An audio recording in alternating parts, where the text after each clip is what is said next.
আর সবসময় একটু শরম বোধ করবেন। শরম, লজ্জাবোধ একটা ভিন্ন জিনিস। আল্লাহ রাসূল বলছেন যে ইমানের 17টা ভাগ আছে, তার সবচেয়ে বড় ভাগ হলো লা ইলাহা ইল্লাল্লাহ। এটাই সবচেয়ে বড় ভাগ। আর সবচেয়ে ছোট হলো ইমাতাতুল আযা আনিত তারিক, রাস্তা থেকে কষ্টদায়ক জিনিস সরিয়ে দেওয়া। রাস্তায় বসা নিষেধ, রাস্তায় দোকানপাট নিষেধ, মিছিল মিটিং রাস্তায় নিষেধ। আল্লাহ রাসূল বলছেন যেখানে রাস্তা নিয়ে গন্ডগোল হবে সেখানে রাস্তা ডবল হবে, বাড়িঘর ভেঙে দিয়ে। আল্লাহ রাসূল রাস্তার উপরে যত কঠোর, শরীয়তের আর কোন জায়গায় তত কঠোর আমার বিদ্যা বুদ্ধিতে ধরা পড়েনি।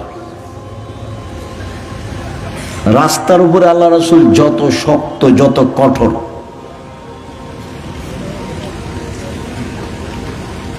একবার বলছেন যে মানুষের শরীরে যত জোড় আছে এই পরিমাণ তাকে দান করতে হবে। সাহাবীরা বলছেন যে এটা না পারে যদি, তখন আল্লাহ রাসূল বলছেন যে তাহলে এ করতে হবে,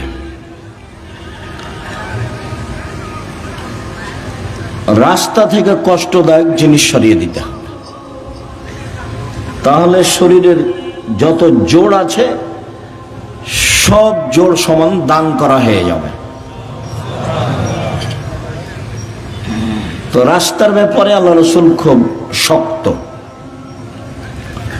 তো তিনি বলছেন যে সবচেয়ে বড় ঈমান হলো লা ইলাহা ইল্লাল্লাহ, আর সবচেয়ে ছোট ঈমান হলো রাস্তা থেকে কষ্টদায়ক জিনিস সরিয়ে দেওয়া, রাস্তাতে যেন কোনো সমস্যা না থাকে। তারপরে তো কথা শেষ, বড় শেষ, ছোট শেষ। আবার আল্লাহ রাসূল বলছেন ওয়ালা হাইয়ু মিনাল ঈমান, লজ্জা ঈমানের শাখা। এটা তো দরকার ছিল না, বড় হয়েছে ছোট হয়েছে তো কথা শেষ। কিন্তু আল্লাহ রাসূল আবার এই লজ্জাটাকে ভিতরে ঢুকিয়ে দিলেন। লজ্জা হচ্ছে ঈমানের সবচেয়ে গুরুত্বপূর্ণ শাখা। রাতে এইসব বড় মোবাইলে ল্যাংটা মেয়ে দেখে কে? লজ্জা নেই যার। দোকানে বসে আড্ডা পিটে কে? টিভিতে নগ্ন মেয়ে দেখে কে? লজ্জা নেই যার। আমরা বক্তব্য দিচ্ছি, কোরআন হাদিসের কথা বলছি, দোকানে বসে আড্ডা পিটছে কে? আড্ডা পিটছে, লজ্জা নেই যার। আমি কতবার বলছি যে এইসব নিজের খেয়ে পরের ধন না ধরে অমুকের চরিত্র ফুলের মতো পবিত্র, এইসব নোংরামি করে বেড়াও, রাস্তাঘাটে দলাদলি করে দাঙ্গাবাজি করে আর একজনকে জেল হাজতে দাও। মানুষের তো অবস্থা দেখলেই মানুষ কেমন চরিত্রহীন, মানুষ মানুষের উপরে কি জুলুম করতে পারে। তো এই ফর্মুলাই হচ্ছে জুলুমের, এই ফর্মুলাই হচ্ছে জুলুমের। তুমি এখানে গেলেই চাঁপাইনবাবগঞ্জের ভাষাতে তুমি তো দূরের কথা, তোমার বাপকে জুলুম করতে হবে। তার মানে এই পদ্ধতি ভুল। এটা হলো খ্রিস্টান আব্রাহাম লিঙ্কনের কাল্পনিক পদ্ধতি। ওরা এগুলো করে না, ওরা আপনাদেরকে বোকা বানিয়ে দিয়েছে, এগুলো করে বেড়াচ্ছে। আমি বহুদিন বলেছি যে একটা ছেলে মাদ্রাসা লাইনে পড়তে দিয়েছেন, কোরআন হাদিস শিখবে, তো তাকে আবার দাখিল পরীক্ষায় ভালো রেজাল্ট হয়েছে, তো তাকে আপনি আবার কলেজে ভর্তি করলেন কেন? কে খালা বলেছে ভালো রেজাল্ট হয়েছে? তাকে ছেলেটাকে কলেজে ভর্তি না করে কোথায় পড়াচ্ছে? একটা ইঞ্জিনিয়ার হতো, একটা ডাক্তার হতো। খালা এ কথা বলে, মামি এ কথা বলে, চাচা এ কথা বলে, চাচি এ কথা বলে, সবাই কথা বলে, তখন ছেলেটাকে স্কুলে দিয়েছে, ডাক্তারি লাইনে পড়ছে। তো যেই ছেলেটা প্রথম থেকেই স্কুলে আছে, বাপে বলছে ভালো মেধা, তো পঞ্চম শ্রেণী থেকে 2-3 জন প্রাইভেট মাস্টার রেখেছে, দশমে গিয়ে 4 জন প্রাইভেট মাস্টার রেখেছে। ইন্টার পাস করেছে যখন, তখন বিশ্ববিদ্যালয়ে ভর্তি হওয়ার জন্য সাবজেক্ট প্রতি একটা রেখেছে শিক্ষক। তারপরে বিশ্ববিদ্যালয়ে ভর্তি হয়েছে, তারপরে পড়াশোনার জন্য বাহিরে গেছে, পড়াশোনা করে বাহির থেকে এসেছে, তাই হলো ইঞ্জিনিয়ার। তো খালি চুরি করে, ও খালি কি করে? চুরি করে। যেখানে হিসাব নিকাশ লাগায় রাস্তাঘাটে, সেখানে টাকা কিভাবে মারা যাবে সেটা তার মাথায় আছে। আর লোকে বলছে বড় ডাক্তার। তো যখনই কোনো প্রেসক্রিপশন লেখে কোনো রোগীর, তখন ওই কোম্পানির লিখে যে কোম্পানি তাকে টাকা দিয়েছে। প্রতারক, ধোঁকাবাজ। বহির্বিশ্বে গিয়ে যে ভালো পদে পড়াশোনা করেছে তাকে টয়লেটের সুপার বানিয়েছে বহির্বিশ্বে। ওকে তো বড় চাকরি দিবে না। 200 লেবারের দায়িত্ব দিয়েছে, মাসিক বেতন 3 লাখ টাকা। তো এও মনে করলো যে বিদেশে 3 লাখ টাকা বেতন পাই, সুপারের দায়িত্বশীল, সুইপারের দায়িত্বশীল হলে কি হবে? তাই ফলাফল হলো এই। তাহলে বাপে 4 থেকে নিয়ে চিন্তা ভাবনা করেছে বড় ডাক্তার করব, ফলাফল হলো প্রতারক। বাপে বলছে বড় ইঞ্জিনিয়ার বানাবো, ফলাফল হলো চোর। আর মেধা ভালো তাই বিদেশে কিছু করে, তাই হলো যারা সুইপার তাদের লিডার। 50 বছর বাগমারা থানাকে চ্যালেঞ্জ করলাম, 50 বছর বিগত, দেখি কার ছেলে বড় ইঞ্জিনিয়ার কি করেছে জাতির। আগামীকালকে আমার সাথে কথা বলবেন। বিগত 50 বছর থাকলো চ্যালেঞ্জ, 50 বছর বিগত। আপনি বলবেন আমার ছেলে পড়াশোনা করে দেশের এই করেছে, জাতির এই করেছে, জাতির এই করেছে, সব সময় জাতির কল্যাণের জন্য প্রস্তুত আছে, এটা দেখাবেন। তো এই ছেলেটাকে কোরআন হাদিস শিখতে দিয়েছিলেন, তাকে আবার ওখানে দিলেন কেন? এ কি করবে?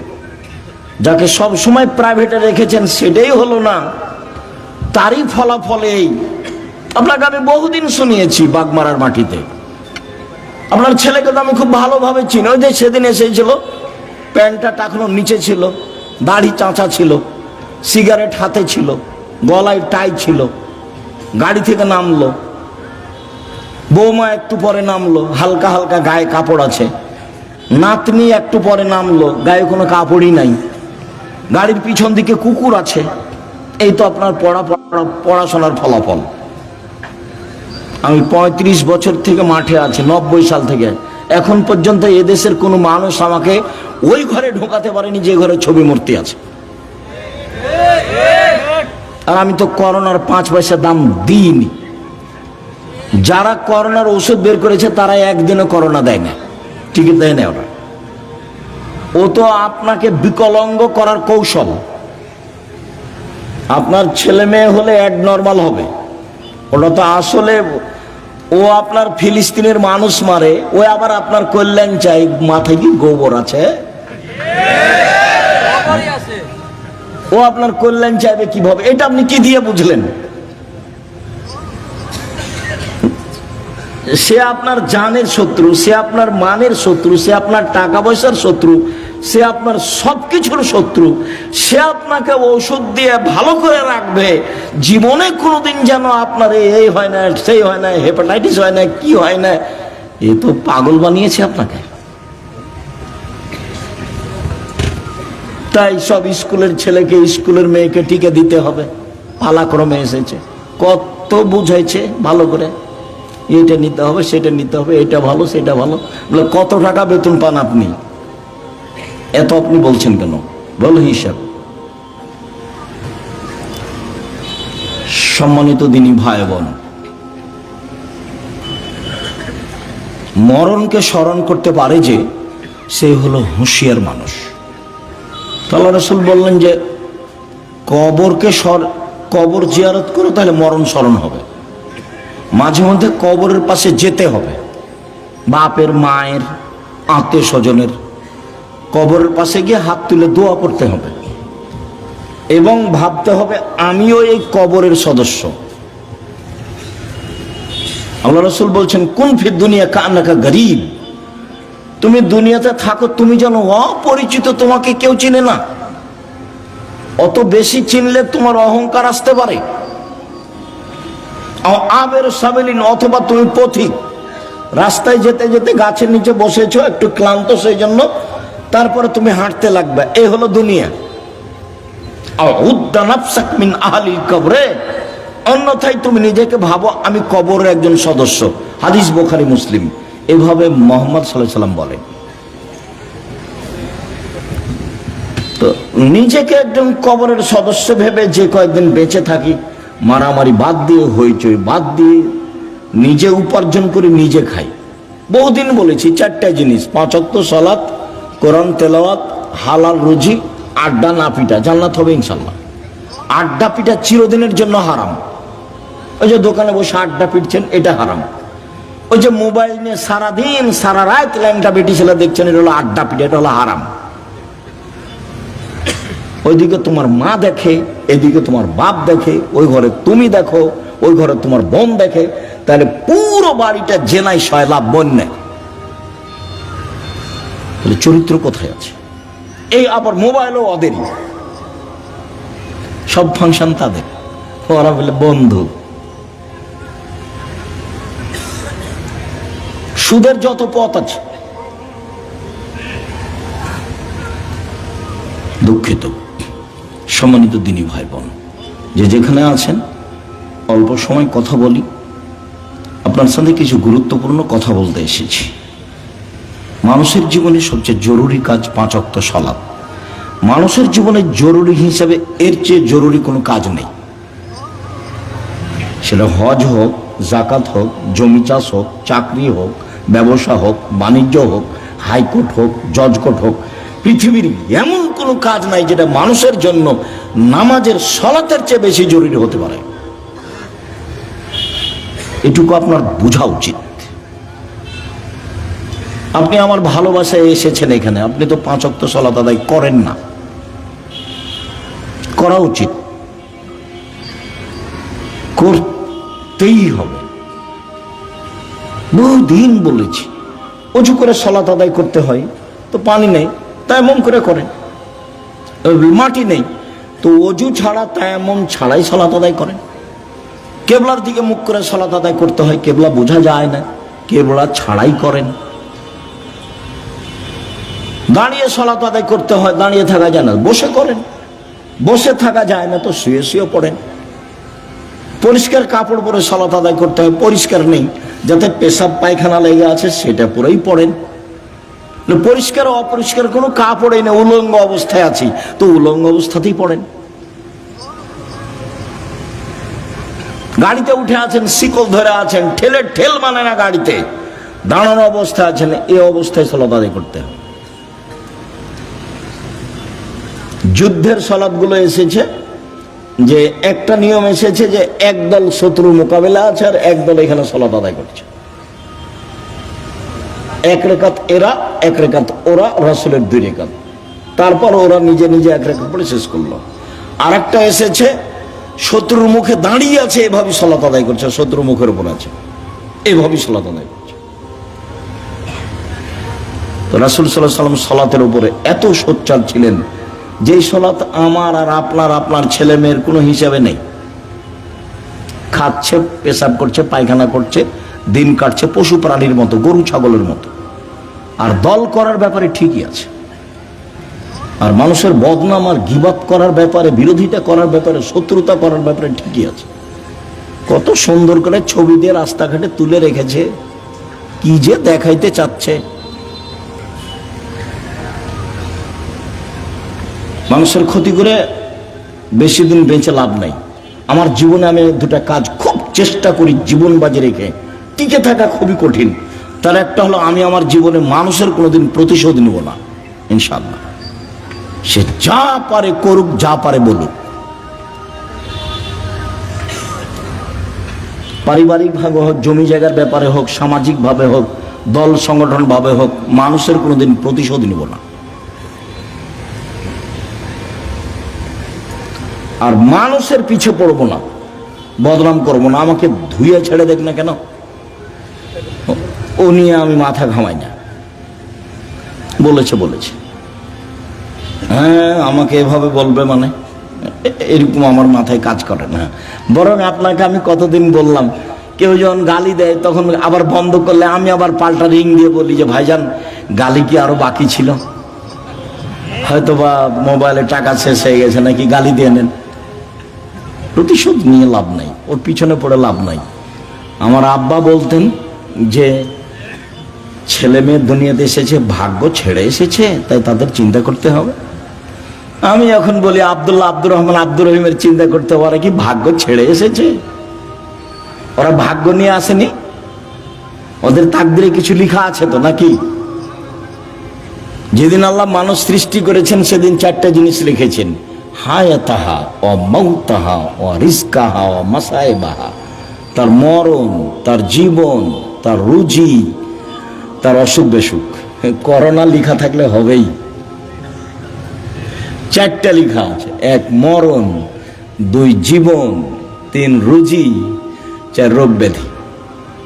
আমি এই কথা বলিনি, এই কথা মুহাম্মদ সাল্লাল্লাহু আলাইহি সাল্লাম বলেছে। এটা আমার ব্যক্তিগত কোনো স্বাধীনতা নাই এখানে, এটাকে আমি বিশ্বাস করি এবং খুব শক্তভাবে বিশ্বাস করি। ঢাকাতে এক লোক করোনা হয়েছে, তো আমি দেখবো আর গায়ে হাতে একটু দোয়া করব। তো আর ছেলে মেয়ে সবাই আছে, খালি আমাকে অনুরোধ করছে যে ওস্তাদজি আপনি ভিতরে আসেন না, ওস্তাদজি আপনি ভিতরে আসেন না, আপনি আমার আব্বার জন্য বাহির থেকে দূর করেন, দোয়া করেন। বলছি আমি তো আমার অন্তর তো ধাক্কা খাই না যে তোমার বাপের গায়ে হাত লাগালে আমাকে করোনা ধরবে। ধরেও যদি, তা আমি বলবো না যে এই কারণে ধরেছে, আমি বলবো ওই যে লেখা ছিল সেই জন্য ধরেছে। না, আমি এত তাড়াতাড়ি পরিবর্তন হতে চাই না, মাস্ক দিয়ে ভাগ্য বাড়াতে রাজি নয়, এটা করতে রাজি নয়। শুনুন, 5 ওয়াক্ত সালাত আদায় করতেই হবে আপনাকে। আজকের জরুরি কথা আপনার সাথে, মানুষের জীবনে কিছু চাওয়া পাওয়া আছে। মানুষ বেঁচে থাকলে সমস্যা নেমে আসে, মামলা মোকদ্দমা হয়, জমি জায়গা লাগে, বাড়ি ঘর লাগে, কিছু লাগে মানুষকে।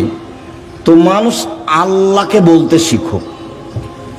কাকে বলতে শিখবে? আল্লাহকে।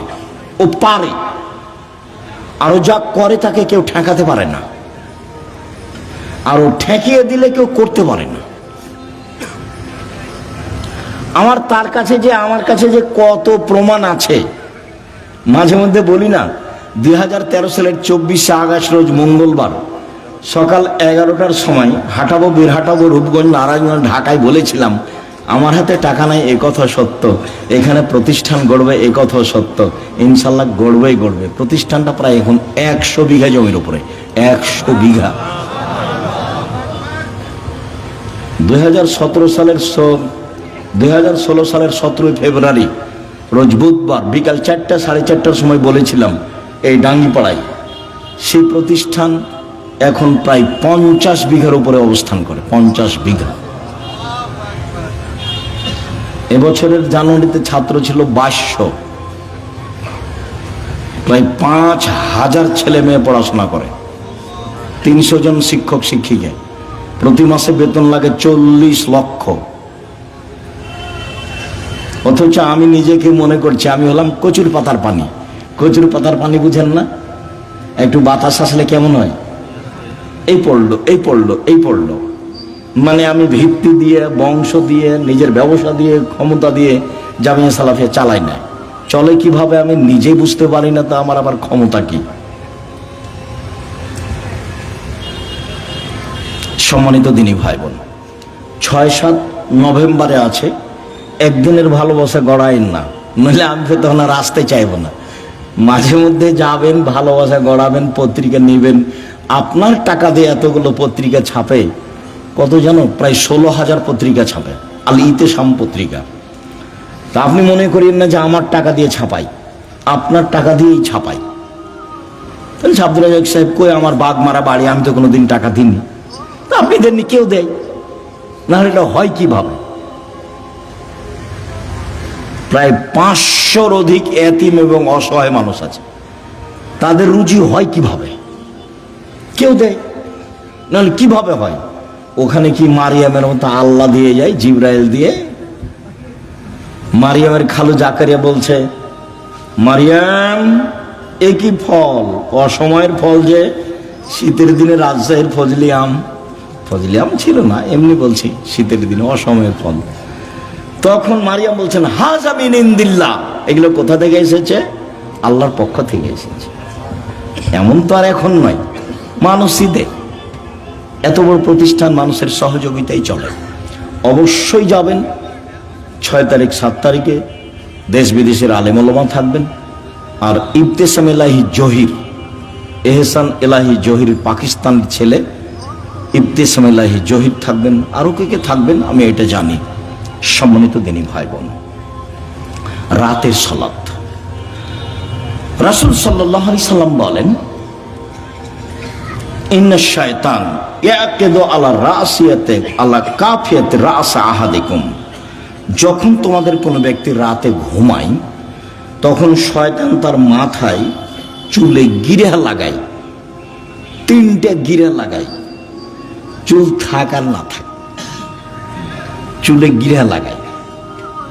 এজরব আলা উকদাতিন, ওই গিরার উপর এভাবে হাত দিয়ে থাবা মারে আর বলে উরকো ঘুমাও, লাইলান তাবিল, রাত লম্বা, রাত লম্বা, ঘুমাও, রাত লম্বা।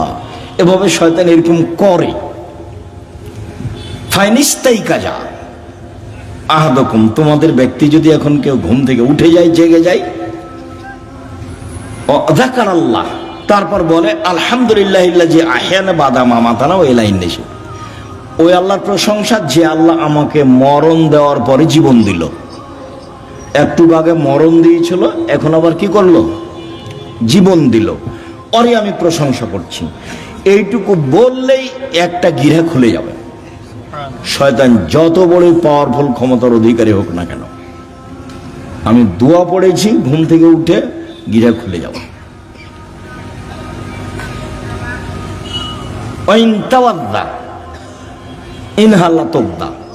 তারপরে যদি অজু করে তা আর একটা গিরা খুলে যাবে। ওয়াইন সাল্লাহ ইনহাল্লাত ওকদা, যদি সলাত আদায় করে তাহলে আর একটা খুলে যাবে। ফাসবাহা নাশিতান তাইয়িবান নাফসে, এখন এই লোকটা সকাল করবে খুব উৎফুল্ল মনে, হাসি খুশি মুখে, উৎফুল্ল মনে, হাসি খুশি মনে, দেখতে ভালো লাগবে, কাজ করতে ভালো লাগবে, প্রশান্তির সাথে সকাল করবে। ওয়াইল্লা, এমনটা যদি না হয়, আসবাহা খাবিসান নাফসে কাসলানা, তাহলে ও সকাল করবে কেমন কেমন মুখে, বিবর্ণ মুখে, কেমন কেমন মুখে, ঘৃণিত মুখে, অলস চেহারায়। 7-8টার দিকে উঠবে, মুখটা দেখে কেমন কেমন লাগবে। কেন? শয়তানের মুখে পেশাব করে দিয়েছে, কানে পেশাব করে দিয়েছে। শয়তানের ক্ষমতা খুব বেশি, ক্ষমতা এত বেশি ক্ষমতা। আল্লাহ যখন বললেন এই সরে যা, আমি যে তোকে বললাম যে আদমকে সিজদা কর, তো সিজদা করলি না কেন? বলে আদম মাটির তৈরি, আমি তো আগুনের তৈরি। ও নিম্নমুখী, আমি ঊর্ধ্বমুখী, আমি কেমনে তাকে সিজদা করি? সর এখান থেকে, সর, তোর অহংকার বেশি, সর এখান থেকে, সর। তখন বলছে আচ্ছা ঠিক আছে সরে যাও, আমার একটা কথা। হ্যাঁ, কি কথা? আমাকে কিয়ামত পর্যন্ত বেঁচে থাকার সুযোগ দিতে হবে। কার দাবি এটা? শয়তানের। তা আল্লাহ বললেন ঠিক আছে দিলাম, এলা ওয়াক্তি মালুম, একটা সময় পর্যন্ত দিলাম। যেমন পেয়েছে সময়, তেমনি বলছে ওয়া ইজ্জাতিকা, তোমার সম্মানের কসম। আল্লাহকে বলছে ইয়া রাব্বি, শয়তান বলছে ইয়া রাব্বি, হে আমার প্রতিপালক, তোমার সম্মানের কসম। লাউদ্দিয়ানিল ইনসানা মাদামা তারহুম ফি আসাদিহিম, আদমের ছেলে মেয়েকে পাপ করাবো করাবো করাবো, ওকে আমি ভুল পথে নিয়ে যাব যাব যাব, ওর দেহে যতদিন শ্বাস আছে আমি তাকে পাপই করেই ছাড়বো। ও কেমনে জান্নাতে যায় তা আমি দেখে ছেড়ে দেব। এ কথা শয়তান বলল। আপনি বুঝতে পারছেন না? কোরআন মাজিদে শত জায়গাতে এসেছে, সব খারাপকে আপনাকে ভালো করে দেখায়। যত খারাপ তত আপনার কাছে প্রিয়। ল্যাংটা ছবি আপনার কাছে ভালো লাগে কেন? জেনা ভালো লাগে কেন? দোকানে বসে আড্ডা পিটতে ভালো লাগে কেন? হই হুল্লাড় করে চিল্লাচিল্লি করতে ভালো লাগে কেন? মানুষের বদনাম করতে ভালো লাগে কেন? মানুষকে জেল হাজতে দিতে ভালো লাগে কেন? মিথ্যা কসম সাক্ষী দিতে তা আপনাকে ভালো লাগে কেন? সব ছুঁচামি, নোংরামি, শয়তানি, জঘন্য কাজ আপনাকে ভালো লাগে কেন? সব শয়তান আপনার মাথায় সারাদিন পাকায়, সেজন্য ভালো লাগে। তো বলেছে আমি ওকে জাহান্নামে নিয়ে যাব, কেমনে জান্নাতে যাই তা আমি দেখে ছেড়ে দেবো। এটা আল্লাহর সামনে তার কসম, বলছে তোমার ইজ্জতের কসম, আমি ওকে জাহান্নামে নিয়ে যাব, আমি একাই যাব। তাহলে পৃথিবীতে সবচেয়ে বেশি রিক্সে জীবন কাটায় কে বলেন তো? শয়তান। ওর চেয়ে রিক্সে, খুব বেকায়দায়, খুব বিপদগ্রস্ত অবস্থায় আর কেউ নেই শয়তান ছাড়া। আর তার কাজ আবার কমে গেছে। কেন? ইহুদিদের কাছে তার কোনো কাজ নাই। আমাদের চাঁপাইনবাবগঞ্জে বলে শয়তান হলো 14 ইলিমের পড়া, মানে বিদ্যা আছে সব। ইহুদি তো জাহান্নামে যাবেই, তো ওখানে গিয়ে কি করবে? খ্রিস্টান তো জাহান্নামে যাবেই, তো ওখানে গিয়ে কি করবে? হিন্দুরা তো জাহান্নামে যাবেই, তো ওখানে গিয়ে কি করবে? যারা কাদিয়ানি তারা তো গেছে, যারা শিয়া তারা তো গেছে, আকীদায় মার খেয়েছে যারা, তারা তো জাহান্নামে যাবে। তো তাহলে শয়তানের কাজ সব জায়গা থেকে ঘুরে এসে যারা কোরআন হাদিস পড়ে, মানতে চায়, সালাত আদায় করতে চায়, এখানে আছে। যারা দিন ধর্মের যত কাছাকাছি, শয়তান সেখানে তত শক্ত। এখন আল্লাহ যদি বলতেন এই শয়তান কিছু করতে পারবি না, যা কিছু করতে পারবি না, তাহলে খুব ভালো হতো। তো এখন আল্লাহ বলছেন যে আচ্ছা ঠিক আছে, ওয়া ইজ্জতি ওয়া জালালি ওয়া ইরতিফায়ে মাকানি, আমার সম্মানের কসম, আল্লাহ বলছেন আমার সম্মানের কসম, আমার মর্যাদার কসম, আমার ইজ্জতের কসম, আদমের ছেলে মেয়ে যতবার ক্ষমা চাইবে ততবার ক্ষমা করে দেব। এইটা বললেন, তার মানে ক্ষমা চাওয়ার একটা পালা থেকেই গেল। আমাকে আপনাকে বাঁচতে হলে দিন রাত ক্ষমা চেয়েই বাঁচতে হবে। মানে আস্তাগফিরুল্লাহ ওয়া আতুবু ইলাইহি তাসবিহ করে নিতে হবে। তাসবিহ, শ্বাস চলে যেমন অজান্তে, মুখে থুথু আসলে ফেলে দেন যেমন অজান্তে, সময় আসলে খাওয়া রেডি হয় যেমন স্বাভাবিকভাবে, তেমনি জীবনে স্বাভাবিকভাবে আসতে হবে। আস্তাগফিরুল্লাহ ওয়া আতুবু ইলাইহি, আস্তাগফিরুল্লাহ ওয়া আতুবু ইলাইহি। চলছেন, ফিরছেন, উঠছেন, বসছেন। আল্লাহ বললেন যে ঠিক আছে, আদম সন্তান যতবার আমাকে বলবে আমার ভুল হয়েছে ততবার আমি ক্ষমা করে দেব, এইটা বললেন। কিন্তু বললেন না যে তুই কিছু করতে পারবি না, এটা বলেন।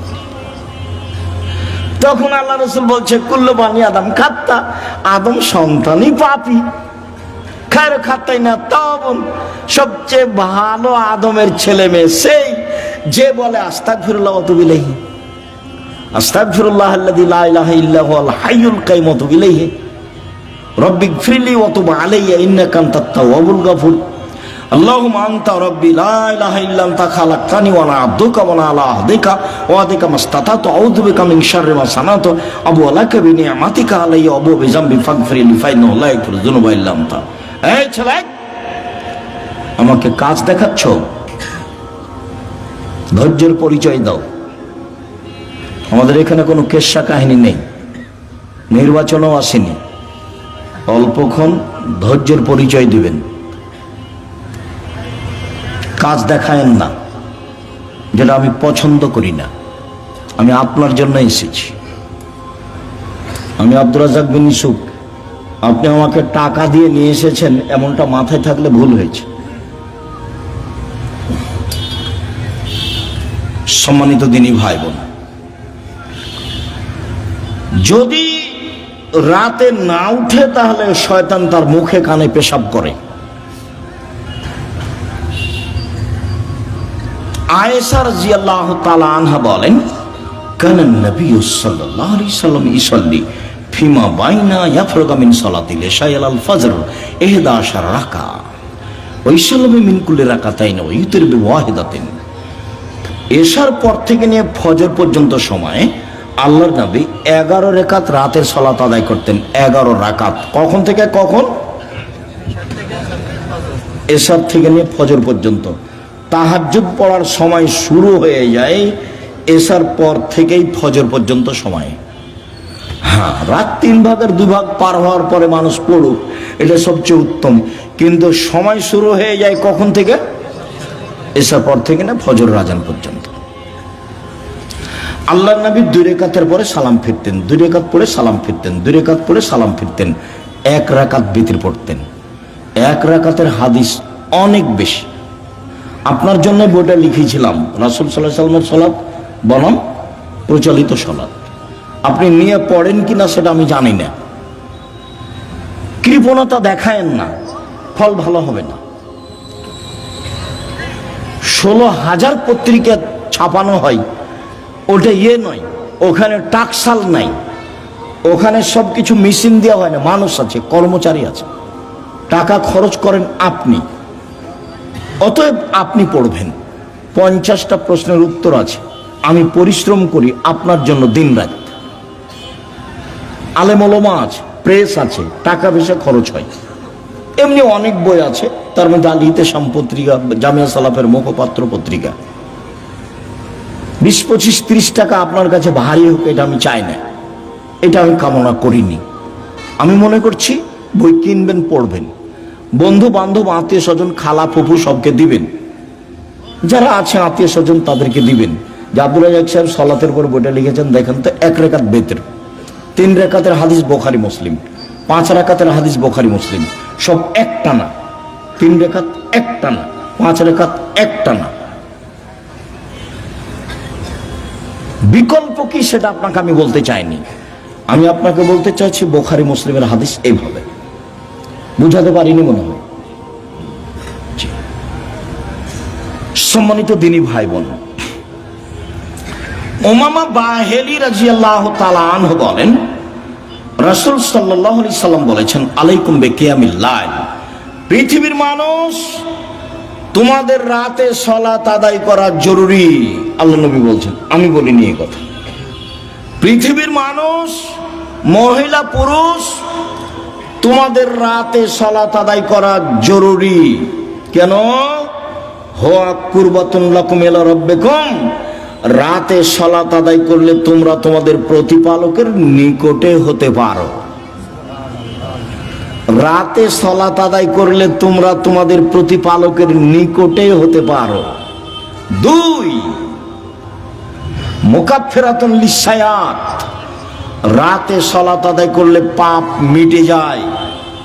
3, মানহাতুন আনিল ইসম, রাতে সালাত আদায় করলে আপনার থেকে পাপ দূরে সরে যায়। যারা খুব চেষ্টা করছে পাপ ঠেকাতে পারছে না, আব্দুর রাজ্জাক বিন ইউসুফের বক্তব্য শুনে কতবার যে কান ধরে কসম করলো আর কোনোদিন কোনো মেয়ের সাথে কথা বলবো না, কিন্তু টিকতে পারে না। 2 মাস 4 মাস পরে কথা বলে, বিড়ি সিগারেট খাবো না, তো 2 দিন 4 দিন পরে আবার শুরু করে। দোকানে বসে আড্ডা পিটবো না, সপ্তাহ পার হয়নি, পরের দিন দেখছে দোকানের সামনে বসে আছে। তাহলে বুদ্ধি কি? বহু ছেলে, বহু লোক বলে আমাকে, আব্দুর রাজ্জাক সাহেব টিকতে পারি না, কোনো পথ আছে? ভাইজান, আমি তো আর কোনো জাদু মন্ত্র দিতে পারছি না, পথ এটাই। তাহলে রাতে উঠে 2 রাকাত সালাত আদায় করে আল্লাহকে বলেন। যদি মনে করেন যে এখনই বন্ধ করে, তাহলে এভাবে উঠাবেন। আর যদি বলো বন্ধ করেন, তাহলে এভাবে উঠাবেন। চাপ দিয়ে বলতে হবে, বন্ধ করতেই হবে। বন্ধ করবো না মানে করতেই হবে। তুমি তো পারো, তুমি তো এমন সত্তা নও যে পারবা না, তবু আমি বলছি। তার নাম হলো আজিজ, ওর নাম পরাক্রমশালী। ওর নাম কি? আজিজ, পরাক্রমশালী, তাকে কেউ ঠেকাতে পারে না। কাদির, সবকিছু করতে পারে। তো সবই যে পারো, আমি বলছি আমি একটা মানুষ, আমি পাপ করতে চাই না, তুমি বন্ধ করবা না কেন? তুমি শক্তি দিয়ে বন্ধ করে দাও। আপনি খুব চাপ দিয়ে বলবেন, হাত তুলে বলবেন, খুব বিনয়ের সাথে কান্নাকাটি করে চাপ দিবেন, বন্ধ হবে ইনশাআল্লাহ, হবেই। রাতে সালাত আদায় করলে 3টে। আমর ইবনে আব্বাস রাদিয়াল্লাহু তাআলা আনহু বলেন, রাসূল সাল্লাল্লাহু আলাইহি সাল্লাম বলেছেন, আকরাবু মা ইয়াকুনু রাব্বু ইলাল আবদে ফিল লাইলিল আখির, রাত যখন 3 ভাগের 2 ভাগ পার হয়ে যায় তখন আল্লাহ সবচেয়ে মানুষের নিকটে হয়ে যায়। রাতের 3 ভাগের 2 ভাগ পার হয়ে গেলে আল্লাহ মানুষের নিকটে হয়ে যান। এই শোনো আমর ইবনে আবাসা, তুমি যদি হতে চাও এই সময়ে যারা আল্লাহকে ডাকে তাদের অন্তর্ভুক্ত হও, হও না হও, তুমি চেষ্টা করো, তুমি হয়ে যাও, পারলে হও। এই কথা রাসূল সাল্লাল্লাহু আলাইহি ওয়াসাল্লাম বলেন। আবু হুরায়রা রাদিয়াল্লাহু তাআলা আনহু বলেন, রাসূল সাল্লাল্লাহু আলাইহি সাল্লাম বলেছেন, এনজিলু রাব্বুনা তাআলা ইলা সামাই দুনিয়া হিনা ইয়াবকা সুলুসুল লাইলিল আখিরা। রাতের 3 ভাগের যখন 2 ভাগ পার হয়ে যায় তখন আল্লাহ সপ্তম আকাশ থেকে প্রথম আকাশে নেমে আসেন। এই কথাটার খুব মূল্যায়ন করতে হবে। এই চালাই আপসে কথা বলছো কেন? শরম বোধ হয় না? হাঁটাহাঁটি করো কেন? একটু লজ্জা বোধ হয় না কেন? শরম বোধ হয় না কেন? আমি তো কথা শেষ করবই ইনশাআল্লাহ। তা আপনার এত ব্যস্ততা বাড়লো কেন? আপনি একটু ধৈর্যের পরিচয় দিবেন। রাতের 3 ভাগের 2 ভাগ পার হলে আল্লাহ সপ্তম আকাশ থেকে প্রথম আকাশে নেমে আসেন। নেমে এসে বলেন, মায়ে শুনিনি ফাউতিয়াহু, কে কি চায়, যে যা চায় আমি তাকে তাই দিলাম। মায়াদুনি ফাস্তাজিবালাহু, কে আমাকে ডাকে বিপদে পড়ে আমি তার ডাকে সাড়া দিলাম। কি বলতে চাও? এলে বিপদে পড়েছি, ঠিক আছে, ঠিক করে দিলাম। কে ডাকে? 3 মাইয়াস্তাগফিরনি ফাগফিরাল্লাহু, কে আমার কাছে ক্ষমা ভিক্ষা চায়, যে চাই তাকে আমি ক্ষমা করে দেব, যে চাই তাকে আমি ক্ষমা করে দেব। অন্য জায়গাতে বলছেন আল্লাহ তাআলা হাদিসে কুদসি, ইবনা আদম মা দাওয়াতানি রাজাওতানি, আদমের ছেলে মেয়ে শোনো, তুমি যেভাবে ডাকো আমি সেভাবে থাকি, তুমি যেভাবে আশা পোষণ করো সেভাবে আমি পূর্ণ করে থাকি। আদমের ছেলে মেয়ে শোনো, তুমি যেভাবে ডাকো আমি সেভাবে থাকি, তুমি যেভাবে আশা পোষণ করো সেভাবে আমি পূর্ণ করে থাকি। ওলা উবালি, আমি পরোয়া করি না তুমি কত বড় পাপী, তোমার ক্ষমা চাইলে আমি ক্ষমা করে দিই, আমি পরোয়া করি না তুমি কত বড় পাপী, তুমি যেভাবে ডাকো আমি সেভাবে থাকি, তুমি যেভাবে আশা পোষণ করো সেভাবে আমি পূর্ণ করে থাকি। বালাগাত জনবকানা সেমায়, আদমের ছেলে মেয়ে শোনো, তোমার পাপ যদি বেশি হতে হতে হতে আকাশে লেগে যায়, পাপ আর পাপ, আকাশ জমিন পরিপূর্ণ পাপ, জীবনটা শুধু পাপে ভরা। 15-16 বছর থেকে পাপ শুরু হয়েছে, এখন 40 বছর বয়স, শুধু পাপ, জেনা দিয়ে ভরা জীবন, অশ্লীলতা দিয়ে ভরা জীবন, মানুষের বিরুদ্ধে চলা দিয়ে, বদনাম গীবত দিয়ে ভরা জীবন। তোমার পাপ বেশি হতে হতে যদি আকাশ পরিপূর্ণ হয়ে যায়, আমাকে বলো, আমি তোমার পাপ ক্ষমা করে দেব। যেভাবে তুমি ডাকো আমি সেভাবে থাকি, তুমি যেভাবে আশা পোষণ করো সেভাবে আমি পূর্ণ করে থাকি, তুমি যেভাবে ডাকো আমি সেভাবে থাকি, তুমি যেভাবে আশা পোষণ করো সেভাবে আমি পূর্ণ করে থাকি। বিচারের মাঠে সব মানুষের সামনে আল্লাহ আসবেন, সব মানুষের সামনে, পুরুষ নারী সব মানুষের সামনে এসে আল্লাহ বলবেন, আদমের ছেলে মেয়ে শোনো, আজ তুমি যে পরিমাণ পাপ নিয়ে এসেছো আমি সেই পরিমাণ ক্ষমা নিয়ে এসেছি। তোমার যে পরিমাণ পাপ আমার সেই পরিমাণ ক্ষমা, তোমার যে পরিমাণ পাপ আমার সেই পরিমাণ ক্ষমা, তোমার যে পরিমাণ পাপ আমার সেই পরিমাণ ক্ষমা, যদি শিরক না হয়ে থাকে। তো বাংলাদেশের ছেলে মেয়ে তো আল্লাহর রাস্তায় শিরক করছে, স্কুলে গিয়ে তো সুন্দর করে বলছে, ওমা তোমার আকাশ, ওমা তোমার বাতাস। আমি বলি না, আমার ছেলে মেয়েকে বলতে দিনি। এখনো এমন কোন পরিস্থিতি আমার উপরে আসেনি যে আমি বলতে বাধ্য। মায়ের দুধ ছেড়ে গিয়ে বলবে, ও কালিমা তোমার আকাশ, এত বড় নোংরা কথা আমার ছেলে মেয়ে বলবে, এখনো এই পরিবেশ আমার কাছে আসেনি। যার কাছে বিদ্যা নাই, যার কাছে বুদ্ধি নাই, তার ছেলে মেয়ে করুক। আপনি কেমন বুদ্ধিমান মানুষ তা আমার কাছে ধরা পড়েনি, আপনার কাছে কি বিদ্যা আছে এটা আমার কাছে ধরা পড়েনি। সবচেয়ে সবচেয়ে বদের গোড়া হলো আপনার ওই ঠাকুর। ঠাকুর হলো ঢাকা বিশ্ববিদ্যালয়ের শত্রু, ঠাকুর মুসলমানের শত্রু। যেদিন ভারত, বাংলাদেশ, পাকিস্তানের মুসলমান ইংরেজদের হাতে নির্যাতিত, সেদিন ঠাকুর ক্ষমতা দেখাই মান সম্মানে বসবাস করে লন্ডনে। সেই ঠাকুরের গান আমার ছেলে মেয়ে পড়ে, পাগল হয়ে গেছি।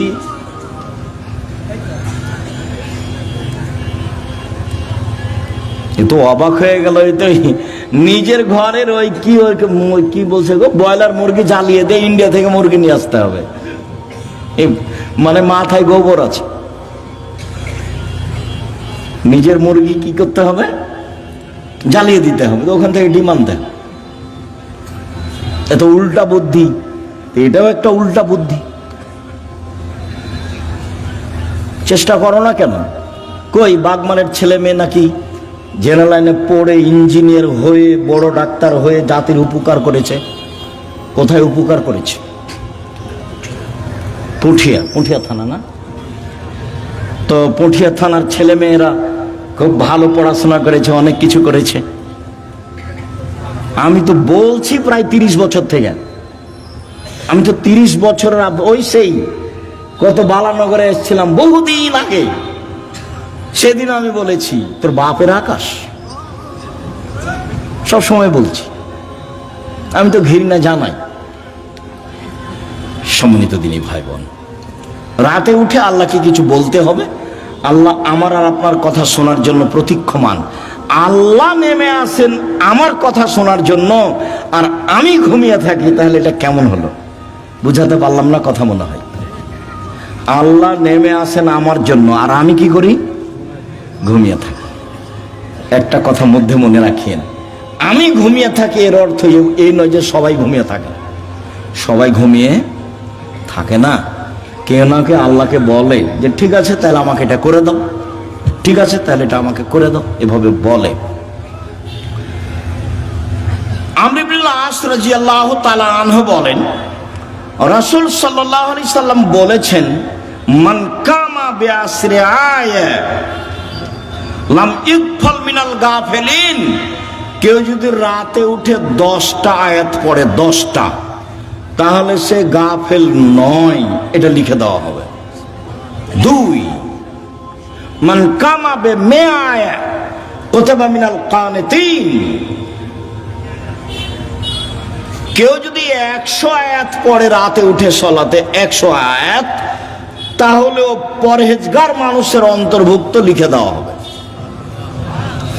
ওমান কামা বিআলফি আয়া, কেউ যদি রাতে 1000 আয়াত পড়ে কুতিবা মিনাল মুকান্তিরিন, তাহলে পৃথিবীতে সর্বোচ্চ মর্যাদার অধিকারী যারা, তাদের সাথে এও বড় বড় মর্যাদার অধিকারী। ইব্রাহিম আলাইহিস সালাম এরকম যারা বড় বড় মর্যাদার অধিকারী, আপনি যদি রাতে 1000 আয়াত পড়েন, যদি এটা ভারী, তো 100 আয়াত তো পারবো, 10 আয়াত তো পারবো। আবু হুরায়রা রাদিয়াল্লাহু তাআলা বলেন, আল্লাহ রাসূল বলেছেন, মান কামা ইস্তাইকাজা, যে ব্যক্তি রাতে উঠলো, স্ত্রীকে উঠালো, 2 রাকাত সালাত আদায় করলো, কুতিবা মিনাল যাকিরিনা যাকিরাত, যারা আল্লাহকে ডাকে ওদের একটা তালিকা আছে, এদের স্বামী স্ত্রীকে সে তালিকা লিখে দেওয়া হবে। উঠি না কেন, পারি না কেন? আজকে সোমবার, সিয়াম ছিলেন 32 বছর থেকে 30 বছর থেকে বলে আসছে, কেন সিয়াম ছিলেন না? আজ তো সোমবার, কেন থাকলেন না? এই ছেলে, সোমবারে সিয়াম থাকতে হবে কেন? কেন নবী থাকতেন বলো? সাপ্তাহিক মানুষের পাপ নেকি রিপোর্ট পেশ করা হয় কি কি বারে? সোমবার আর বৃহস্পতিবার। তা আমাদের নবী বলছেন যে আমি ভালোবাসি আমার রিপোর্টটা দেখার সময় আল্লাহ দেখুক যে সিয়াম অবস্থায়। নেও নেও আমার রিপোর্ট নেও, সিয়াম অবস্থায় নেও। তো মুহাম্মদ সাল্লাল্লাহু আলাইহি সাল্লাম চাইতেন তার রিপোর্টটা আল্লাহর কাছে পেশ করার সময় কি অবস্থায় দেখাতে চাইতেন? সিয়াম অবস্থায়। তা আপনি চান না কেন?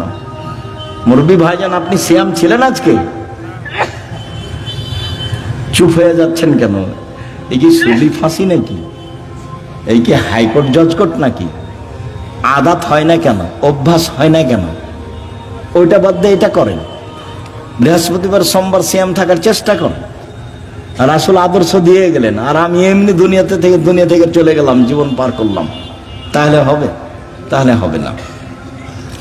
সম্মানিত দ্বীনি ভাই বোন, রাসূল সাল্লাল্লাহু আলাইহি সাল্লাম বলেন, কেউ যদি ঘুম থেকে উঠে বলে লা ইলাহা ইল্লাল্লাহু ওয়াহদাহু লা শারীকা লাহু লাহুল মুলকু ওয়া লাহুল হামদু ওয়া হুয়া আলা কুল্লি শাইইন কাদির ওয়া সুবহানাল্লাহি ওয়া আলহামদুলিল্লাহি ওয়া লা ইলাহা ইল্লাল্লাহু আল্লাহু আকবার লা হাওলা ওয়া লা কুওয়াতা ইল্লা বিল্লাহ, তাহলে এখন যা বলবে আল্লাহ সেটা মেনে নেবেন। যেটা বলবেন সেটাই শুনবেন, যেটা বলবেন সেটাই শুনবেন। ঘুম থেকে উঠে এই দোয়াটা পড়তে হবে, লা ইলাহা ইল্লাল্লাহু ওয়াহদাহু লা শারীকা লাহু লাহুল মুলকু ওয়া লাহুল হামদু ওয়া হুয়া আলা কুল্লি শাইইন কাদির ওয়া সুবহানাল্লাহি ওয়া আলহামদুলিল্লাহি ওয়া লা ইলাহা ইল্লাল্লাহু আকবার ওয়া লা হাওলা ওয়া লা কুওয়াতা ইল্লা বিল্লাহ। অবশ্য জাবের রাদিয়াল্লাহু তাআলা আনহু বলেন, আল্লাহর নবী বলেছেন, মামিন মুসলিমিন ইয়াবিতু আলা যিকরিল্লাহি তাহিরান, কেউ যদি ওযু করে ঘুমায়, দোয়া পড়ে ঘুমায়, ওযু করে ঘুমায়, দোয়া পড়ে ঘুমায়, এখন ঘুম থেকে উঠে আল্লাহর কাছে যা চাইবে সেটা দিয়ে দিবেন। মা ইয়াসআলু মিন খাইরিন মিন আমরি দুনিয়া ওয়াল আখিরা, ইহকাল পরকালের যেটা চাইবেন সেটা দিয়ে দিবেন, যেটা চাইবেন সেটা দিয়ে দিবেন। এই কথাটা লাগানো আছে ওযু করে ঘুমাতে হবে। কি করে ঘুমাতে হবে? ওযু করে ঘুমাতে হবে।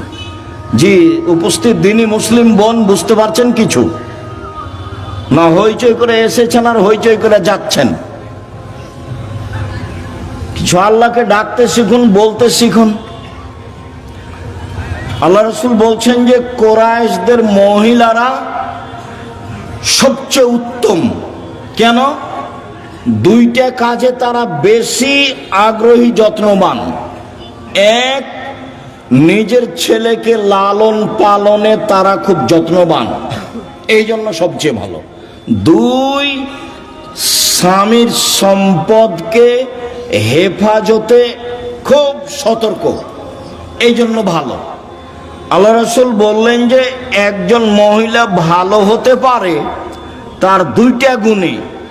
এক, বাচ্চাকে ভালোভাবে লালন পালন করে। দুই, স্বামীর অর্থ সম্পদকে ভালোভাবে দেখাশোনা করে, নষ্ট করে না। যখন আল্লাহ রাসূল বলেন খায়রুন নিসায়ে, সবচেয়ে উত্তম নারী কে? এক, স্বামীর সাথে কথা বললে হাসি মুখে বলে। দুই, স্বামী আদেশ করলে পালন করে। তিন, স্বামী যখন বাড়িতে থাকে না তখন নিজেকে হেফাজতে রাখে আর স্বামীর অর্থ সম্পদ হেফাজতে রাখে। ভালো না। কিভাবে সংসার করেন জানা নাই। আপনার জীবনে আমার পক্ষ থেকে দুইটা উপদেশ থাকছে। একটা হলো স্বামীর সামনে অভিমান করবেন না। অভিমান নেই, অভিমান বলে কোনো জিনিসই নেই। অভিমান করলেই শয়তান আপনার ক্ষতি করবে। অভিমান কি? অভিমান আমাকে স্বপ্নপুরী দেখাতে নিয়ে গেল না। অভিমান কি? নাটোরের রাজবাড়িটা আমাকে একদিন দেখতে নিয়ে গেল না। অভিমান কি? এই কুরবানিতে একটা শাড়ি দিল না। এগুলো অভিমান। অভিমান করলেই শয়তান সুযোগ পায়। আর যদি আপনি বলতে শিখেন, যেভাবে আপনি রাখবেন আমি সেভাবেই খুশি, মোটা কাপড়ে আপনি খুশি তো আমি খুশি, চিকন কাপড়ে আপনি খুশি তো আমি খুশি, আমার পক্ষ থেকে প্রতিবাদ নেই, অভিমানও নেই, তো শয়তান কি করবে তাহলে? তো শয়তান মুখ বন্ধ করে সরে যাবে। আর যদি খালি অভিমান করেন আর যদি পূর্ণ না করে থাকে, তাহলে সারা রাত শয়তান আপনাকে বলবে হলো হলো 3 মাস আগে একটা কথা বলেছিলি সেটাও মানেনি, গত রমজানে একটা শাড়ি চেয়েছিলি সেটাও মানেনি, হলো তোকে, তোর কোনো কথাই মানবে না। তখন ঘুম থেকে উঠেও বলে যে তোর সংসারই করবো না, যা তুই আমাকে বাদ দে, তুই সংসারই করবো না, এখনই ছেড়ে দে, এখনই ছেড়ে দে, আমি তোর সংসার করব না। তখন এ নিরুপায় হয়ে বলে যে যা তাহলে করবি না তো কি করবার, 1 তালাক 2 তালাক 3 তালাক যা। যেমন 3 তালাক বলা হয়েছে তখন আর শয়তান নেই। চলে গেছে, এখন দুইজনই ফ্রি। ইন্না লিল্লাহি ওয়া ইন্না ইলাইহি রাজিউন। এইবার ছেলে মেয়ে তিনটে, যে খুব ঝামেলা। কয়দিন পরে দেখবেন স্বামী কাঠগড়ায় একদিকে আর স্ত্রী কাঠগড়ায় একদিকে। কয়দিন আগে একসাথেই ছিল। অভিমান করবেন না জীবনে। আপনি আমার দিনই বোন, আপনাকে আমি খাটো করতে আসিনি। অভিমান নেই আর প্রতিবাদ নেই। তুমি এই কথা বললে কেন? তোমার মা আমাকে কথা বললো কেন? তোমার বাপ আমাকে কথা বললো কেন? তুমি তোমার মায়ের কথা আমি শুনতে এসেছি? এরকম কোনো কথা চলবে না। ধৈর্যের পরিচয় দিতে হবে, সহ্য ধৈর্যের পরিচয় দিতে হবে, তাহলে সংসার সুন্দর হবে, শয়তান সুযোগ পাবে না। আর আপনাকে বলি, আপনি কোনো সময় মুখ খারাপ করিয়েন না। যখন সাহাবীগণ বললেন আল্লাহর নবী, আমরা স্ত্রীদের কি হক আদায় করতে পারি, ওরা আমাদের কাছে কি পায়, আল্লাহ রাসূল এক নম্বরে বললেন, আতেমা মাতায়েম পা তুতেমা মাতায়েম তা, তুমি যেভাবে খাও সেভাবে খাওয়াবা। খাওয়া দিয়ে কথা শুরু। তাকসুয়া মাক্তাসাইতা, তুমি যে মানের কাপড় পরো সেভাবে পরাবা। ওলা তুকাব্বে, কটু কথা বলবো না, গালি দিতে হয় না, স্ত্রীকে মারতে হয় না, নিন্দা করতে হয় না, গালি দেওয়া হবে না, সমস্যা আসতেই পারে। আল্লাহ রাসূল বলছেন ওকে বাঁকা হাড্ডি দিয়ে সৃষ্টি করা হয়েছে, আপনি জোর করে সোজা করতে চাইলে ভেঙে যাবে, ভেঙে তালাক। আপনাকে ধৈর্যের পরিচয় দিতে হবে। আর তালাক দিয়ে নিজেকে খুশি করিয়েন না, তোকে জব্দ করেছি তালাক দিয়ে, এইটা দিয়ে খুশি করিয়েন না। অন্য পথ দিয়ে খুশি করেন, নিজেকে সান্ত্বনা দেন, তালাক দিয়ে নয়। মানে বেগুনের গাছে আছে দু তিনটা বেগুন আছে, দুইটা নিয়ে গেলেন, এখনো গাছটা আছে, আর মোলায়ের গাছটা তো গোটাটাই শেষ। তালাক দিলে সবই শেষ। তো যারা বলেছে এক বৈঠকে 3 তালাক, তো রাগে তো বলেছে তোকে 1 তালাক, তোকে 100 তালাক দিলাম যা। তো তারা তো আরো বেকায় দেয়। আব্দুর রাজ্জাক সাহেব নাহি বলেছেন যে এক বৈঠকে 3 তালাক, 1000 তালাক দিলে 1 তালাক, তবুও তো তালাক হয়েছে। স্ত্রীকে তালাক দিয়ে নিজেকে খুশি করিয়েন না, ভুল হিসাব। ধৈর্যের পরিচয় দেন, সংসার ভালো হবে। আর আপনি আমার দিনই বোন, একটু কিছু হলে বলবেন না তোর সংসার করবো না, তুই তালাক দিয়ে দে, তোর সংসার করবো না, তুই তালাক দিয়ে দে, তোর সংসারে থাকবো না, তুই আমাকে রেখেছিস কেন, এত কথা কেন আপনার? ধৈর্যের পরিচয় দেন। যখন শুধু খালি আমার কাছে যত ফতোয়া আছে তার শতকরা 70 থেকে 75% ফতোয়া আছে তালাকের। মানুষের জীবন এখন তালাক দিয়ে চলছে। একটু রাগ করলেই ও শান্তি পাচ্ছে কি দিয়ে, তালাক দিয়ে। ও বলছে তুই তালাক দিয়ে দে, আর এও বলছে তোকে তালাক দিলাম, তোকে তালাক দিলাম। তালাক তো দেওয়া আল্লাহর বিধান, তারপর বলছে ক্ষমা চেয়েছি।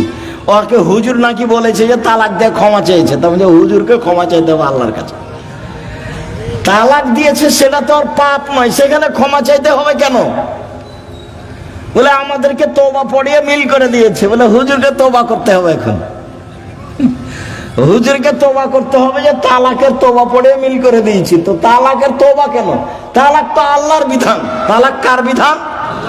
আল্লাহর বিধান। তাল্লিকুহুন্না ইদ্দাতিহিন্না, পৃথিবীর মানুষ তোমরা তোমাদের স্ত্রীকে তালাক দাও যখন সে ইদ্দা থেকে পবিত্র হয়েছে, সংসার না চললে তালাক দাও, ওটা আল্লাহর নবীও বলছেন।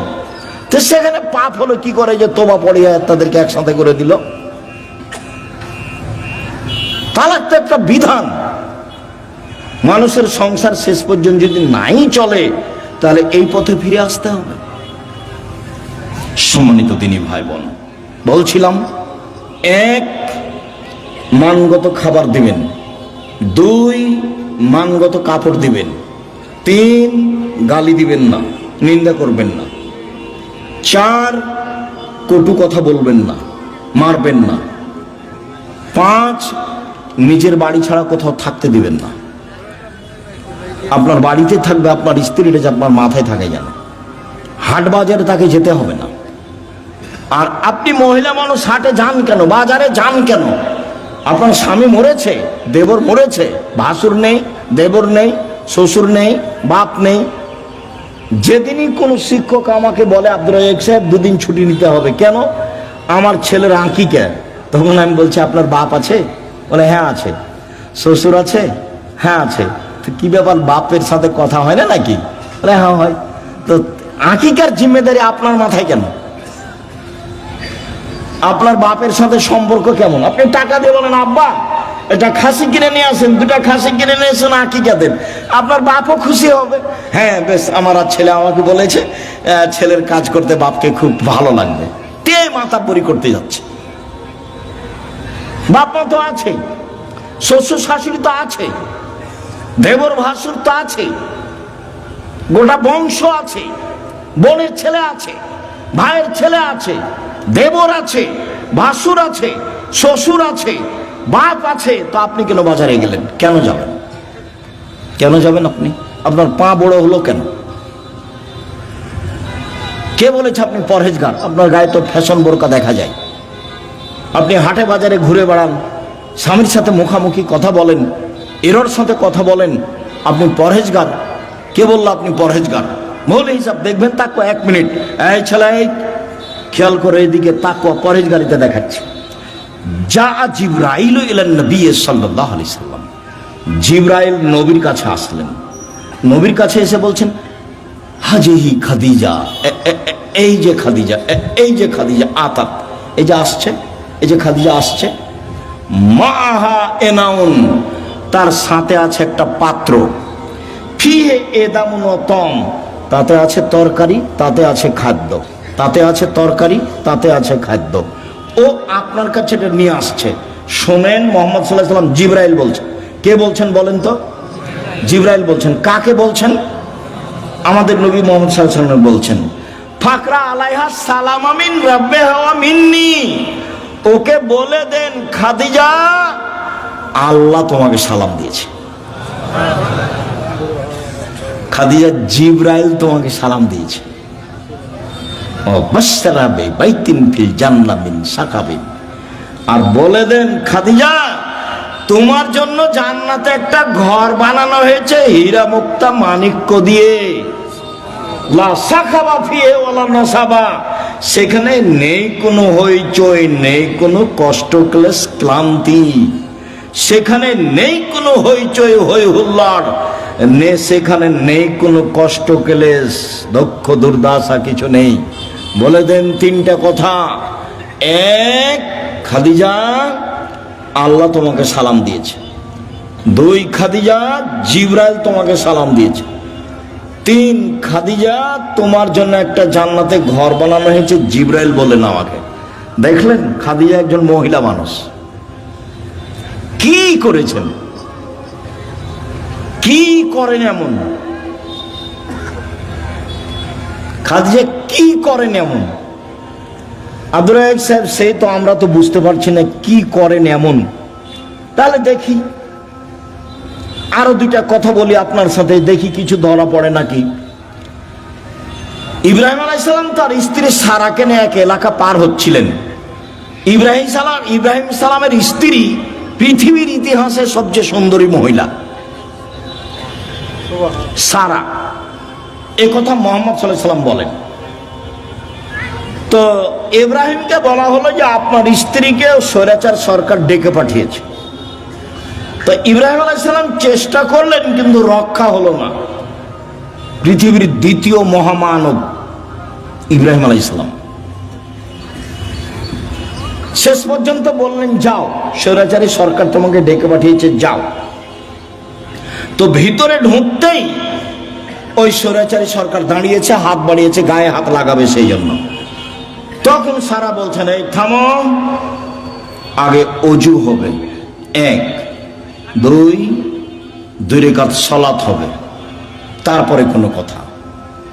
অজু করে 2 রাকাত সালাত আদায় করে বলছে আল্লাহুম্মা, হে আল্লাহ, ইন কুনতু আমানতু বিকা ওয়া রাসূলিকা, আমি সারা যদি তোমাকে মেনে নিয়ে থাকি যে তুমি আল্লাহ, আমি সারা যদি তোমার নবী ইব্রাহিমকে নবী বলে মেনে নিয়ে থাকি, যে ইব্রাহিম নবী আমি মেনে নিলাম।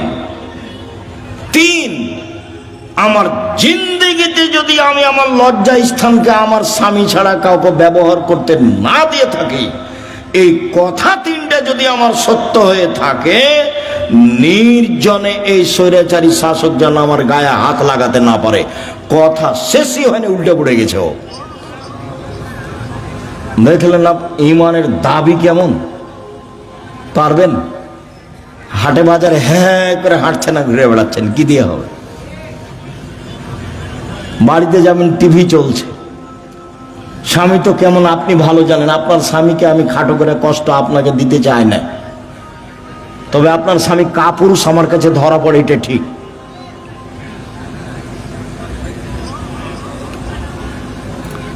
আপনি আমার দিনী বোন, এদিকে দেখেন, বেশি কিছু আমল নয়।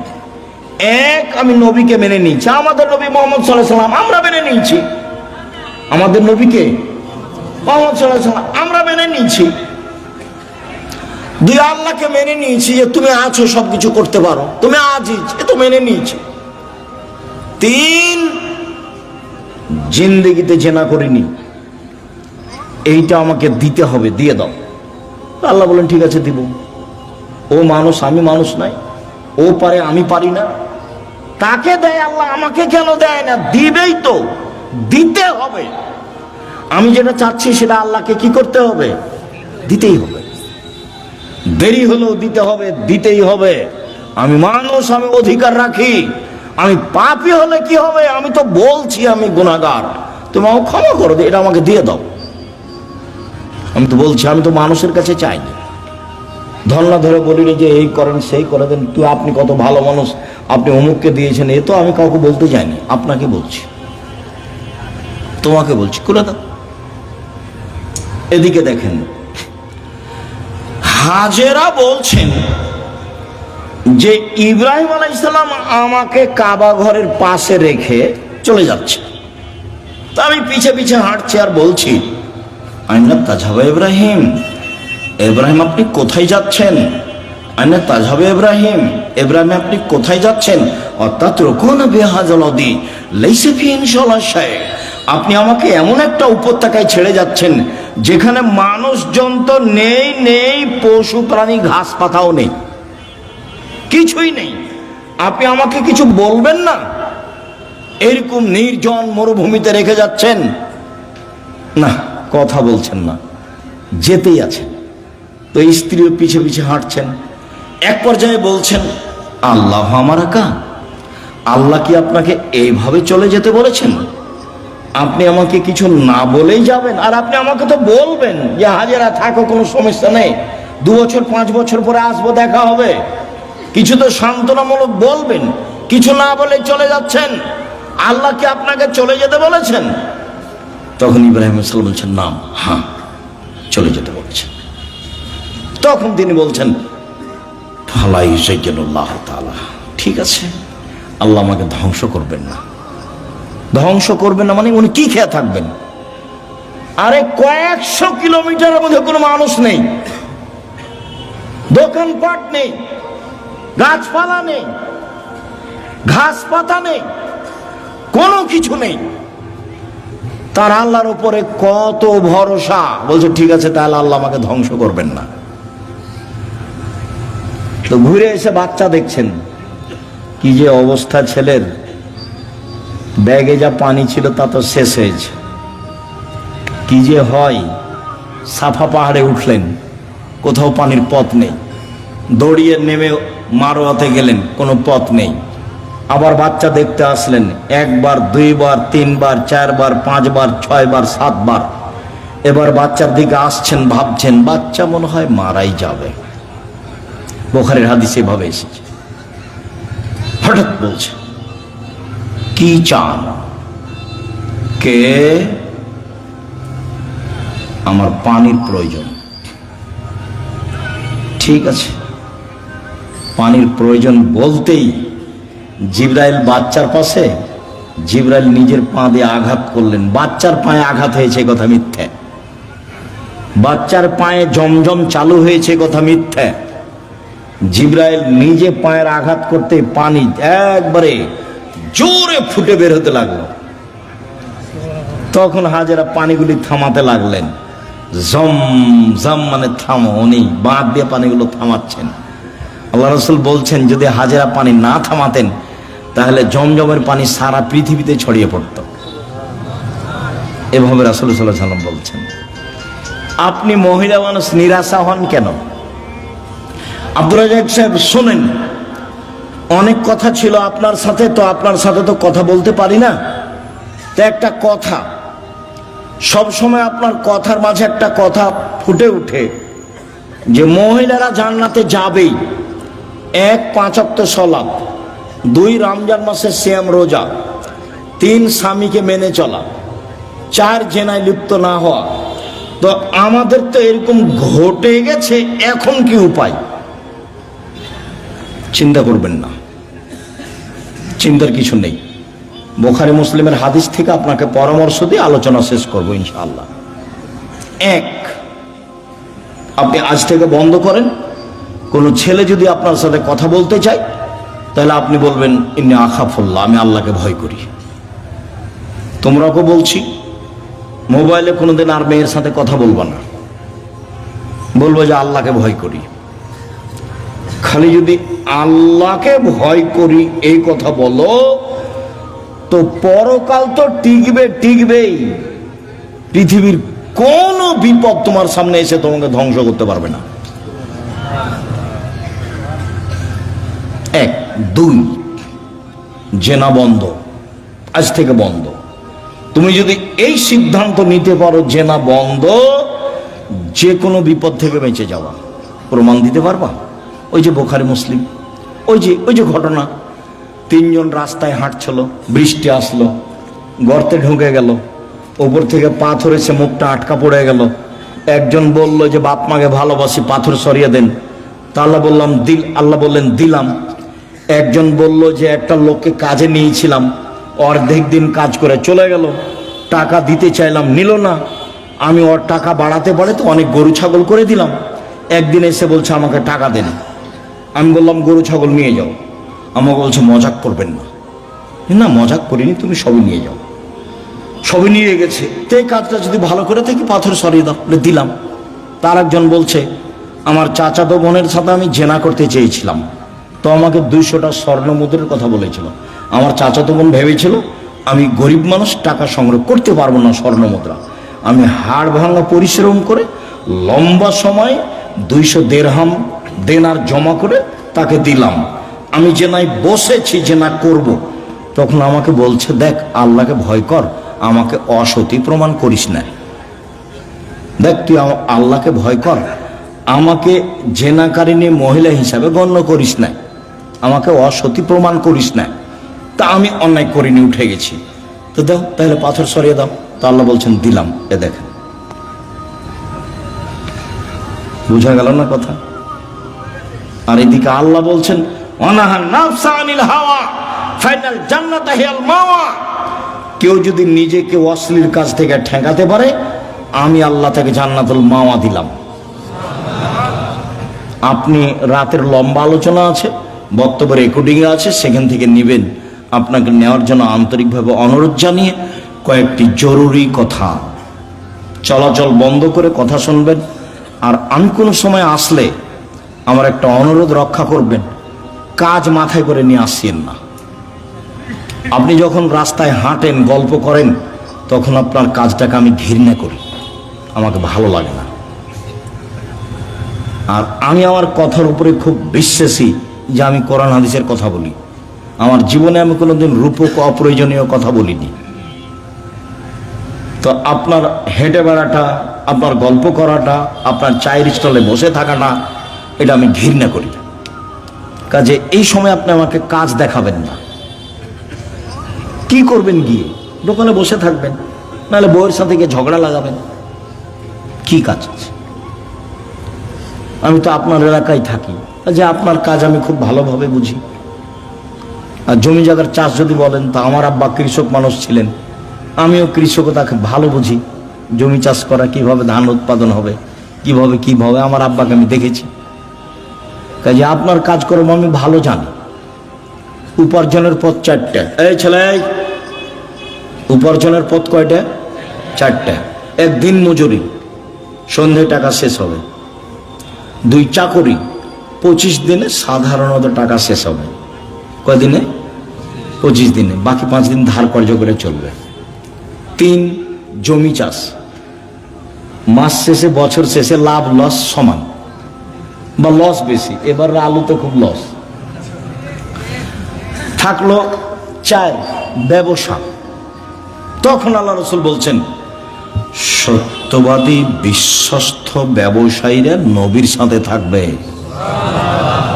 তাহাজ্জুদ পড়ে থাকা যায় না। 2টা মেয়ের লালন পালন করলে নবীর সাথে থাকা যাবে। 2টা মেয়ের, 3টে মেয়ের লালন পালন করলে নবীর সাথে থাকা যাবে। একটা সহজ পথ নবীর সাথে থাকার, কি? সত্যবাদী বিশ্বস্ত ব্যবসায়ী। আমি বলিনি এ কথা, মুহাম্মদ সাল্লাল্লাহু আলাইহি ওয়াসাল্লাম বলছেন। আত-তাজির আস-সাদিক আল-আমিন এখনো ইয়ামাল কিয়ামা শুহাদা সিদ্দিকুন নবী।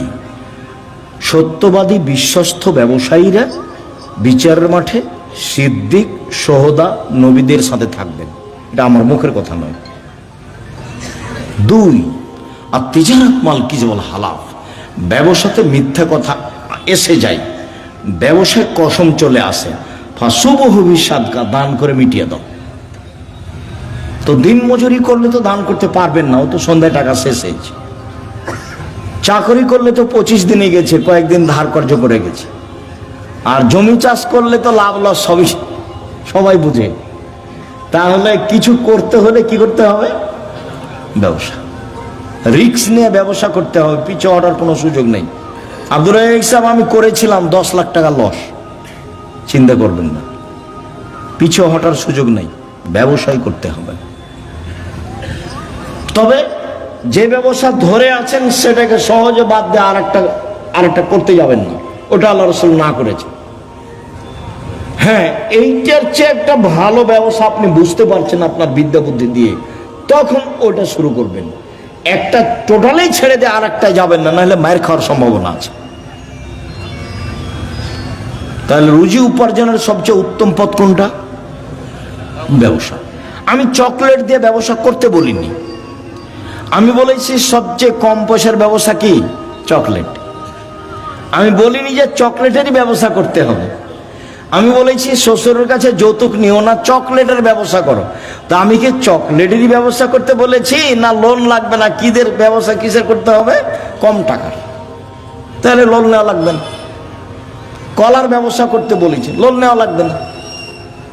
আর কলকাতায় হিরোইন কিনে ঢাকায় বিক্রি করতে নিষেধ করেছি, শ্বশুরের কাছে টাকা নিতে নিষেধ করেছি, খুব শক্তভাবে নিষেধ করেছি। এবং এ কথা বলেছি, ভিক্ষা করে টাকা দিয়ে চাউল কিনে ভাত খেয়ে ইবাদত কবুল হবে, শ্বশুরের কাছে যৌতুক নিয়ে এসে টাকা দিয়ে চাউল কিনে ভাত খেয়ে ইবাদত কবুল হবে না। শ্বশুরের কাছে টাকা নেওয়া জুলুম। ওটার নাম কি? যৌতুক। সন্ধ্যা হতে হতে টাকা ফেরত দিতে হবে, দিতেই হবে যে কোনো মূল্যে। নিজে উপার্জন করে খেতে শিখো, দিন মজুরি করে খাও, সহজ পথ। ব্যবসা করো ছোট, সহজ পথ। শুকরিয়া, জাযাকুমুল্লাহ খাইর। সম্মানিত দিনী ভাই বোন, আপনাদের সাথে জরুরি কথা। কোনোদিন আসলে এই থামো, ছেড়ে থামো, সবাই উপস্থিত হওয়ার চেষ্টা করবেন, ভাই বোন সবাই। 1, জরুরি কথা। আল ইতিসাম পত্রিকা সহ অন্যান্য বইগুলি নিয়ে যাবেন। যে আলোচনা করছিলাম সে আলোচনা উপদেশ বইয়ে আছে আর আদর্শ নারীতে আছে।